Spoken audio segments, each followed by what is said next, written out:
Y'all, there are so many rich examples and gems and nuggets that we can glean from the story of Joseph. But test your neighbor and tell them, we don't have all day for this motivational message.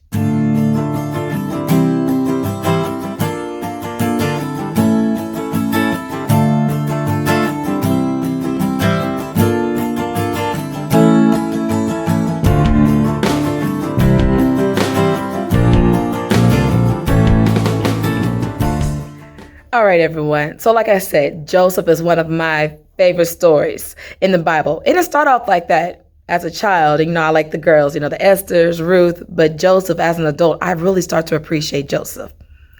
And I'm going to focus on one little nugget for our motivational message for today. We meet Joseph in chapter 37. And immediately when we meet him, we see that there's a bunch of family dysfunction. Sidebar, only one of them. You may be groomed in, raised up in, trained in, still in a whole bunch of family dysfunction. But I want you to know that family dysfunction does not exempt you or exclude you from being used by God. All right, so now we're going to get back on track. So once again, we meet Joseph in Genesis chapter 37. And I noticed a couple things about his story. One, I noticed that he's the favorite. His father gives him this coat of many colors, and because of that favor that he gets, there's some consequences. His brothers are envious. One day they throw him into a pit, and then they use his coat as evidence of him dying. They say, Daddy, he died, a wild animal got him. Look, here's the coat as evidence. So they take Joseph out of this pit, and they sell him into slavery, which kind of sort of explains how they got away with this story. They sell him into slavery, and Joseph is sold into Potiphar's house, and God blesses him with favor. Again, he has favor. You see his favor because Potiphar then recognizes the gifts inside of Joseph and set him over everything. But once again, this favor warrants some consequences. We see Potiphar's wife looking at him, being a little thirsty, saying, hey, come over here and lie with me. He tells her no. God has blessed me to be over everything in his house. I have access to everything but you. Potiphar's wife is persistent. And then she uses his coat. One day she tried to trap him in a corner, and Joseph takes off running, and she grabs his coat, and then she used that coat as evidence. And Victorious Believers, my home church, knows what the issue I have with this story is that why does Joseph keep losing his coat? What's going on with this man? Now I want to point out that that's a hyperbole. Because while it's a recurring issue of him losing his coat, it doesn't always happen to him. And which is what I want to take away from this story. One is sometimes it feels like things keep happening to us, and I want you to pay attention. Because while, yes, he lost his coat twice, and while, yes, both of those things put him in a position of hurt and pain, being sold out by his brothers because Potiphar's wife accused him, he was thrown in prison. These things warranted some consequences, some hurt, some pain.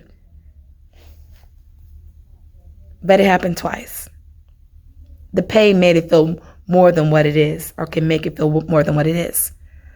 So I want you to take away a few things from this story.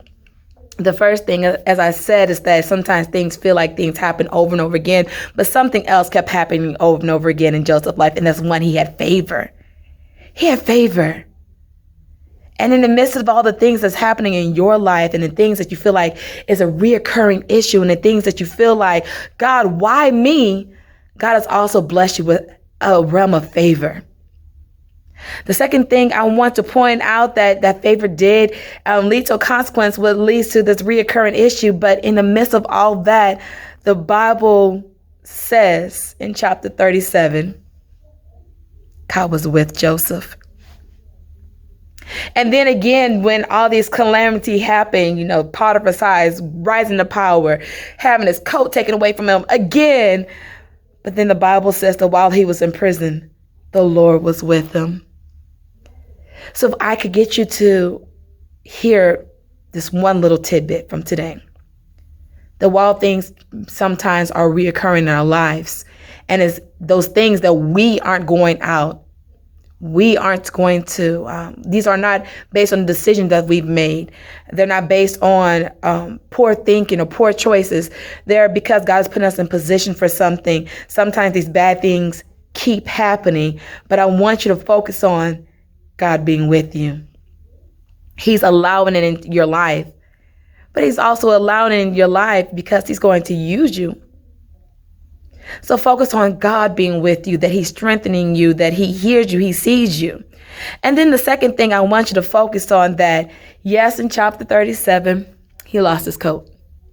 Yes, in chapter 39, Joseph lost his coat.